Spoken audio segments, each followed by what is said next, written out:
Honourable Governor for East New Britain. Right, thank you, Acting Speaker. I direct my questions to the Honourable Prime Minister, and may I ask the Minister for Provincial and Local Level Government to take note. This is in regards to the East New Britain autonomy. Honourable Prime Minister, during the 30th anniversary of the Rabaul volcanic eruption at Gele in Kokopo, Rabaul, last year you announced your support for the autonomy for East New Britain. That statement raised strong expectations among our people. Our call for autonomy is not about separation. It's about empowering our province to make decisions, manage our resources, and deliver better services to our people. Therefore, Honourable Prime Minister, triple asking Tasol, what actions have been taken since the announcement last year? Number two, is there a clear roadmap or timeline in place?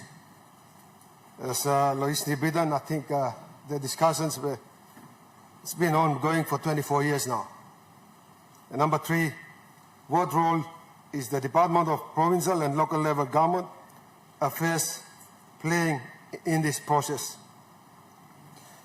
Honourable Prime Minister, while we acknowledge the support the national government has provided to East New Britain over the years in key development areas, we need to know what the national government's stand is on this important agenda that has been outstanding for 24 years. Acting Speaker, before I sit down, I would also like to commend the work of the Provincial Autonomy Committee. We have been actively progressing our autonomy agenda together with New Ireland and our provincial governments.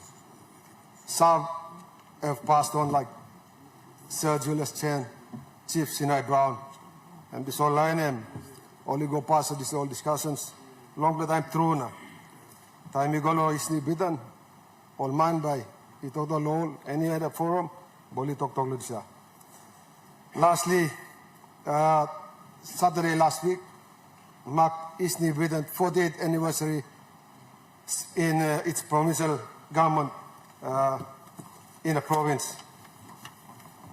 So while in the provincial governments, I know that there's been governors forums, consultations. There were other national departments that have come down to the place, consult. One time, people online to the place. People like Sabe, how long ba people waiting response from national government. Thank you, Acting Speaker. The Honourable Prime Minister. All right. Deputy Speaker, thank you long. Brother Leader, Governor Blong, new East New Britain Province. Thank you long. This three question to you on the issue of autonomy. And I noticed that autonomy conversation has been going on for a much longer time. I want to confirm that the last government did make mention and commit 3 provinces to be trial in the autonomous government arrangements. I want to also say here, in the same breath, that this autonomy conversation is not similar to the autonomous Bougainville government we have. They have their own distinct autonomous Bougainville government. This one that is proposed is to ensure that functional autonomy is held in the 3 provinces that was earmarked. Since the announcement in 2014, 2015, thereabouts, there has been some work happening. We now, through the Minister for Provincial and Local Level Government, have been asked to give a considered effort. We get these 3 provinces off the ground. But when we came into office, we threw in the economic element to it. There is no relevance or use whatsoever for you to be labeled as autonomous government unless you steal unless you are economically strong and you are able to finance the functions that you take care of. So when we came on board, we overlaid this work. If you are to be autonomous, how do you fund functions that you are carrying yourself? You talk autonomy, but you must still depend on Waigani. Then Emily really met him, thinking also you must send up the lake yet. So we now we're getting the Ministry of Provincial Local Government and our Treasury team and PM's department working. These are areas where you could be able to self-finance, self-raise finance, and carry that responsibility yourself with minimal requirement from Waigani to give support. So I want to confirm we have not killed the 3 provinces from being autonomy. We also were conscious that we had Bougainville referendum running. We do not want to run sort of these 2 things parallel, although they in principle and technically they're different, but the word autonomy also has a parallel to Bougainville. It's the same word used in Bougainville as much as the 3 provinces who were trying to be autonomous. So we're trying to make it absolutely clear. It's an autonomy level below sovereignty contest. It's an autonomy level that transfers functions clearly augmented already in the provincial and local level government law to yourselves, but also where others we could transfer, we transfer. But with the transfer, you must be able to generate revenue. Your revenue must support the functions that you have as far as autonomy is concerned. So Eastern Britain, I want to comment. I was with the provincial government and the team that celebrate the Eastern Britain Provincial Government Night, Provincial Day last Saturday in a very good program where they had culture and exhibitions going on. I want to congratulate East New Britain Provincial Government, Governor Marum yourself. Without making too much noise, they get on with the business of running the province and serving the people much, much better. In fact, unreservedly, in my view, they are possibly the leading provincial government in our country right now, overqualified for functional autonomy and economic autonomy consistent with this Pangu administration's view. And by September 16, the fullest definition of autonomy per se that we are tailoring will be announced to the country, and by September 16 this year, right to September 15th next year, in our 50th year as part of the reset, clarifying the function of provincial government, entrenching it, and allowing those who qualify for autonomy to gain autonomy and work. So Waigani is not the only power center. We have power centers in the provincial headquarters. They run the provinces, they serve the people, and Waigani become the oversight, macro manager, etc., going forward. This is the line of thinking we have. Mind you, it was a Pangu government that constructed provincial government system.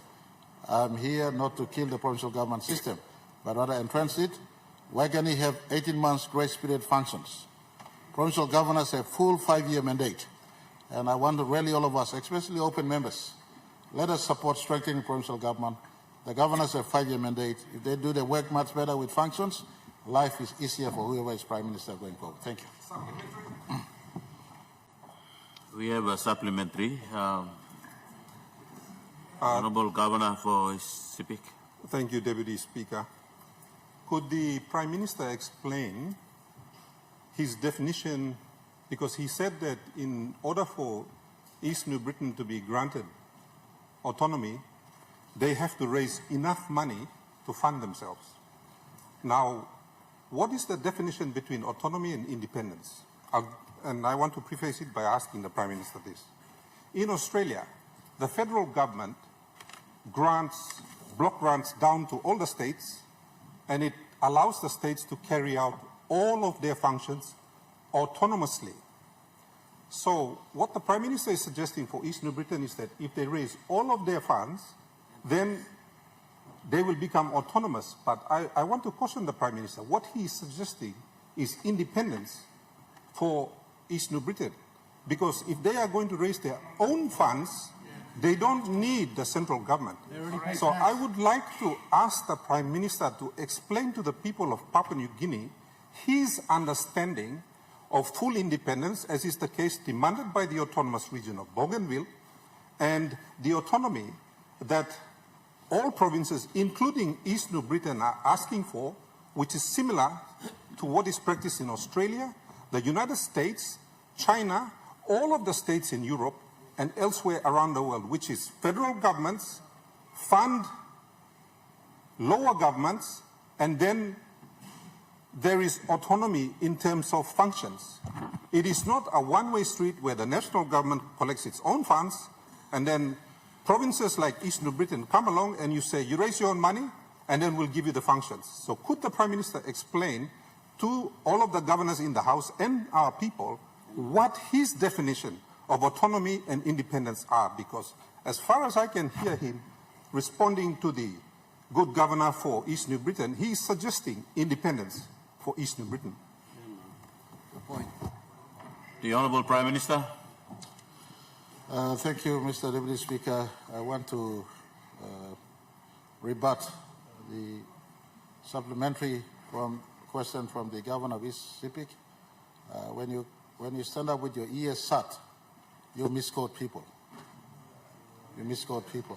Mr. Deputy Speaker, I never said independence for with autonomy for East New Britain.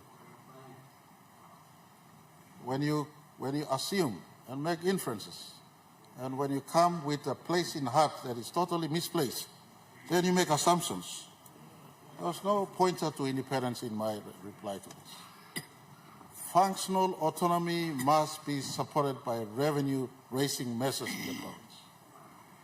And even the current organic law on provincial and local level government, my mind cannot recollect the section. There is a place in that law that allows for provinces to raise revenue. Hardly any provincial governors use those provisions to raise revenue 30 years on in our country. You have a point of order. Governor Marape. I want to help you.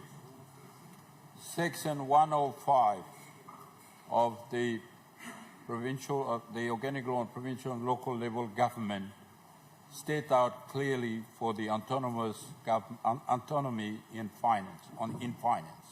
Unfortunately, the O'Neill government passed a bill to eliminate that. So there is no provisions there for financial autonomy. Thank you. Honourable Governor, your point of order should not allow Prime Minister to continue. All right, but our very experienced Governor of Marape maybe is pointing to a correct vacuum in law. These are part of the entire overall overhaul we're doing in the provincial government systems. One principle and fact remain: this Pangu administration, at the eve of our nation's 50th, is not in the business of taking back power from provinces. Rather, we want to empower provinces. You governors have the security of tenureship. You must be empowered. But we want to package the functional autonomy conversation with the financial autonomy and economic autonomy and ability to raise revenue. Remember in 2019 when we arrived in government, we said the provinces must be economic centers. Right now, the only 2 economic or 3 economic provinces, NCD, Marape due to Ley, the Marape economy, Mount Hagen is emerging in Western Highlands, and East New Britain, commendations to East New Britain, they overqualify. Through agriculture-based economy, East New Britain has diversified, and they have, right now in my view, East New Britain qualifies number 1 to move to the autonomy model we are looking at. That is to marry your ability to raise finance, to carry functions that you are running, and the functions that we fully transfer to this province. Simple as that. Nothing about independence. In fact, part of the process going forward next year, we'll make it absolutely clear in our laws, and I ask all members to support, outside of Bougainville, the entire 21 province. You can talk autonomy, but you must not talk independence. But we find formulas that you raise revenue yourself. You'll ask him to make him work. You also find him money to raise him. Supporting one work him, money a national government will have.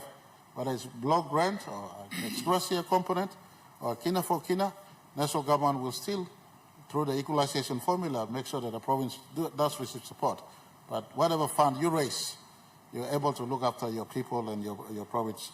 as we all work towards a life beyond 50 years. So it's a major construct we're trying to do. All provinces are qualified to go through this, but we must have qualifiers. Not everyone. In the Madras for autonomy, everyone becomes autonomy. Key qualifiers must remain. Chief amongst them is your ability to raise finance and systems of governance to make sure that you are functioning well and you are doing things in your own right, contributing to the progress of that part of our country. Thank you, Thomas.